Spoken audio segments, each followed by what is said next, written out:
hello. Hello. Yeah, please have a seat. Okay, so I think you called me recently. Yeah, you're the one with the gift card, right? Okay, cool, great. So, yeah, you told me on the phone that you weren't really into like technology and that you've never tried. Yeah, you've never tried dreaming either with us or any other company. Oh, that's totally cool. I'll explain everything. So, as you already know, we are Alter Eco Company, and our slogan is the only limit is your imagination. And it's true because for the last 50 years we've been the best at inventing the most incredible technology to create immersive dreams. So, as we sometimes call them, dreams that are a game in a way. So first things first, I just need some like very basic personal information about you, and then I'll explain how it works. Okay, so I think I already have them, but just in case. So you are, yeah, right. Your gender. Okay. What's your age? Okay. Now your address and then your email. Okay, cool. And your date of birth. Oh, by the way, you'll get a really cool gift on that day. You'll have 10 days to redeem a free hour. So that's next year, but always a cool little perk. Okay, so we have different types of dreams, basically. So the first kind is therapeutic dreams. Usually they are used because a therapist or psychiatrist encouraged a patient to like get over a particular fear. It's like exposure therapy, I think it's called. But I don't think you're interested in that today. Okay. The second type is contemplation. So you have, for example, a beautiful landscape, a nice church, imaginary museum or library, or just like a nice situation, like just having a picnic with your friends, things like that. So yeah, those ones are quite popular too. Then you have psychedelic dreams. I think this one pretty much speaks for itself. It's like LSD but legal. Erotic dreams, I don't need to explain, I think. Then you have adventure dreams. So like fighting monsters or whatever, like combat situations. Then you have voluntary nightmares, suspense, scary stuff. Then you have more fantasy, science fiction, ghost or steampunk aesthetics. So, or maybe zombies. Well, zombies is more like the above, but at the end of the day, you can mix everything together. So there you go. Then you have the ones that are supposed to emulate things that would be quite dangerous or impossible in real life. So, for example, typically being able to fly, to breathe underwater, any kind of sport that, like, in real life you have to follow, all of these rules, and like you have this intensive training if you go scuba diving and shit. Like, if you don't want to do that, you can just dream about it. Then we have time travel dreams. What it says on the tin, you just pick a moment in history and we bring you there. We have like a whole team of historians to make it believable. But funny, in the end of people often want their version of this or that time. Like if you bring them to actual ancient Egypt, they're not happy because they wanted their version of ancient Egypt. I don't know. Then you have the one that are like quests and puzzles, and like you have little like enigmas that the NPCs give you. And then you have futuristic dreams, so the reverse of the historical ones, kind of like sci-fi, but you can decide how believable we want the future to be. You know what I mean? Of course, this is all kind of like artistic and subjective, and you can mix a lot of different genres together if you want. Okay, so you're starting to kind of have an idea. Okay, right, but no. Yeah, okay. That's fair. That's understandable. Yeah, I hear people say that very often. Okay. So in terms of the atmosphere, if you also have maybe a particular memory or idea or concept that you want us to incorporate for like the decor or the characters or whatever, after that we can just like, you'll come with me and we have like a special machine. You just have to think about it with as much detail as possible, and we will upload it into our system. But first we have to finish this quiz. Okay, so if I'm summarizing, you want 70% action and combat and 30% dialogues and quests. Okay, so it would be like a fantasy atmosphere inspired by the European Middle Ages with monsters, but not zombies. Monsters as in beasts, werewolves, elves, and so on. Orcs maybe too. Yeah, right, orcs too. And you will be able to fly above the forest. It will be mostly in the forest, but also you have some moments in urban environments. But urban as in like what cities were like in the Middle Ages, right? Not modern cities, not steampunk cities. Okay. Yeah, right. Historical cities. Alright. Yeah, sorry about the noise. I hope you can't hear that. The neighbors are so annoying here. I can't. I just can't. Alright. Okay, so in terms of the weapons that you'll be using with your friends, so okay, magic, alchemy, and just like the average, run of the mill Middle Ages weapons like swords. Yeah, swords are just cool. Like, who doesn't want a sword? I want a sword. In real life, it's illegal, but I want one. Yeah, but steampunk. Oh, you want the weapons? Just the weapons to be steampunk. Okay. Cool. And then, okay, so while we're on the topic of weapons, there is the question of pain reception. We used to do this thing where you couldn't feel any pain, but it actually kind of like messes up your brain because the human brain is used to having some sort of like consequences to your action. So if there's like a huge discordance between what you did and how much pain you should be feeling, it just kind of like messes you up. So still, we don't want our customers to feel bad. So what we do is that usually what we advise is that for minor injuries, you feel 50% less than the pain you would have in real life, and for major injuries, it's 80 or 90% less. But you just need some sort of like concordance between real life and dreams in that respect, because otherwise your entire sense of touch is all over the place. Yeah, right. Yeah, no, I'm asking because some people just want to like have slightly more pain. I think that's just masochistic. Yeah, as you may have guessed, there is one very specific type of dream where people want to feel pain. Yeah, the only thing is we can't go below respectively 30 and 50%, or else you would wake up too easily and it would kind of ruin the dream if you wake up too many times. Oh yeah, we can always put you back inside a dream, that's always possible. It's just annoying for you to get back inside, and also yeah, it will make you lose some time that you would have spent otherwise with your friends, so that sucks. Really kind of them to give you this, by the way. That's, I think, you should really keep your friends very cool. I'm not saying that just because I'm an employee here. Okay, and then, so how much time do you have inside the dream? So half an hour in the real world is more or less a week. I say more or less because it's not an exact science. So yeah, just time really passes very differently. Like, it flies very, very differently. Now you can't be in, I think it's called paradoxal sleep, whatever. You can't always be in the type of sleep that's congruent with dreaming, because that would kind of, again, be bad for your brain.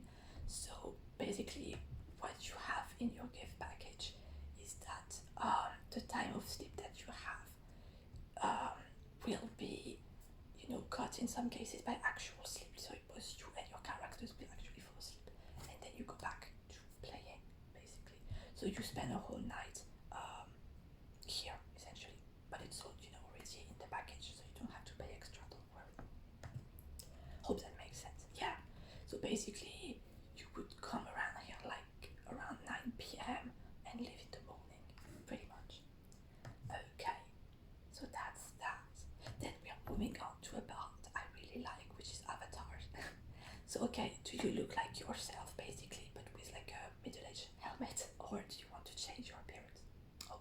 You can be a different gender, country, age. You can even be an animal, an alien, whatever.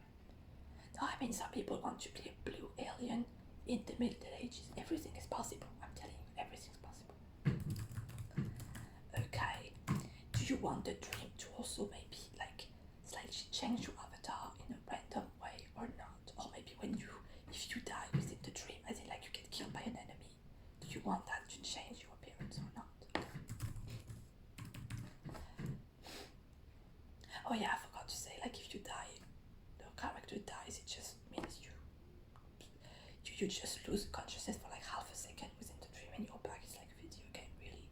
I mean, some people play in hard mode and like if you die you wake up from the dream, but I feel like you're just losing money at this point, so to each their own. Yeah, so your friends, they have already dreamed with us, so their avatars and everything and their preferences are already stored in the database. But they can always choose to like change them a little bit when they come here. Okay, so this is a multiplayer mode, obviously, but do you want to maybe dream with other people who might be from all around the world? By the way, like we are an international company, so yeah, maybe not. Okay, just your friends. But we have NPCs, right? So how much do you want? Because some people, they just explore the world with their friends. 0 NPC. And some people say, there's a variation. Like I've said, some people they say I want to have as many NPCs as possible. I want to be able to talk to people all the time. So, okay. All right. Now we have triggers. So obviously things that you don't want to see because they would be distressing. Yeah, one of your friends, she said she doesn't want to see snakes, for example, and not too much blood, like not too gore when people die, when the NPCs are killed. Okay. Yeah, right. So did you have anything that? Yeah, okay. Yeah, most people say that. Lemonade. You're scared of that. I don't even know if they had lemonade in the Middle Ages anyway, so whatever. But just in case.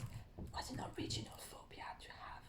Not gonna ask you your whole personal story, but I'm fascinated. Lemon. Alright. Yeah, and also sometimes you can ask for something to like be present but not in a distressing manner. Yeah, okay, I'm gonna give you an example so that it makes sense. So we had this girl, for example, one of our customers, she was very stressed out about her exams and she wanted to explore the Library of Alexandria, well, before it was burnt, historical dream. And yeah, she said, no, I don't want a trigger on books. And I was like, be careful, because if you're stressed out about your exams, the books maybe will like start saying mean things to you or whatever, because you feel guilty about not working more on your exams.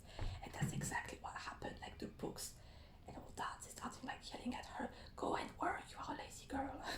It was awful. She woke up crying and stuff, and I was trying to be nice, but then I was like, lady, you ask for it, like I told you, just ask for the books to like not be mean. But anyways, yeah, you don't. Oh wow, okay. Yeah, if that's your job, that is like so removed from being a Middle Ages knight. I strongly doubt. Yeah, I do. Just in case though. Okay. But you have to remember that doesn't matter what happens in the dream, even if it becomes a nightmare, your body and your mind are never actually in danger. That's not possible. Okay. Something else that you want to take into consideration is like how much of the events in the game are voluntary, so like your personal actions, random, so like the computer doing its thing randomly, and your subconscious. So what we advise for the type of dream that you have paid for is 50% voluntary, 20% random, and 30% the subconscious. Is that okay? Right? Yeah, it's a good mixture, I feel, in terms of like being surprised, but not too much. It still is something that you want to do. Okay. And then lucidity. So you can have exactly the same kind of rationality that you have in real life, but we don't recommend that we recommend 50%, because at the end of the day, dream logic is different from real life logic, you know? Like, it's a lot of symbols more than actual facts. So if you take, like, maybe even just 90% logical and 90% lucidity, is you're not going to really just go with the flow, you know what I'm saying? It's kind of like if you go to stand-up comedy and you take every joke super literally, and you're like, well, that's not funny because that's not how life works. And it's like, okay, but that's humor. Humor is about creating, you know, life situations that are wacky, you know? So it's the same thing with dreams. You can't take them too logically and too literally. That's why we recommend 50% lucidity. Okay. And then there is how much do you want to like have a clear view or not. We recommend having 90% clear, but like 10% on the edge, a bit blurry, because that's how dreams usually are. You know, it really like, yeah, helps you be within the flow. Up to you though. Yeah, I had some weird customer saying he wanted to be like only 30% able to see around him. I was like, why would you want to give yourself myopia? I have myopia and it sounds bizarre guy, if you ask me. He didn't really want to see what was going on. He was like, okay, it's your money though, but it's your money. I don't care. And then, yeah, do you want a DVD or any other, you know, USB, whatever of your choice, with your adventures? We have editing. For like editing team, they can make like a little movie out of the best moments. It's kind of like, yeah, making a small movie of your holiday with them. I mean, you're going to spend maybe like the equivalent or 3 to 4 weeks with them. So yeah, if you are pulled away from the dream, because dream time is different from real time, it means that they won't be able to play with you and your avatar for maybe a couple of days. So because maybe if you take 2 minutes to get inside, like back inside, they've already had a bit of time together. But it's not the end of the world, it's just, yeah, hence why triggers are important. So there you go. And oh, you wanted to know. I know that totally, I mean, those are all like little boxes and checks, but obviously, like, we have a huge flexibility. Have we had cases of people cheating? Yes. As you can imagine, especially the erotic category, like, Jesus, we had this customer who realized that his wife was cheating on him in a dream, and it was a whole ethical mess. Like, I was an intern, fortunately, when it happened, so I just dropped it all on my boss. I was like, you deal with it, lady. I am not responsible for people's insane action within dreams. Okay, this is none of my problem. This is really not. Yeah, it's a pretty wild job. Like, sometimes people ask me the most random things. I'm like, okay. I mean, if you want to, it's your money. That's honestly, it has become a slogan. Like, it's your own money. You can do whatever you want with it. So yeah, we haven't had that much drama though. Like, you would expect we would have a lot more. I was really fearing being in customer service. I thought, oh my god, I'm constantly gonna have to deal with like people getting angry at me for what they did in a dream. But like, that's why you have to sign something saying that we are not responsible for your bullshit. Like, it's framed in very like polite legalese, blah blah blah, but it's essentially saying we are not responsible if you start getting into a fight with somebody who is not an NPC. Like, be an adult. You are over 18, so not our problem. So yeah, there you go. I think we've covered pretty much everything. If you still have any questions or problems or anything, you have my contact info, so you can always contact me. And yeah, see you next Saturday.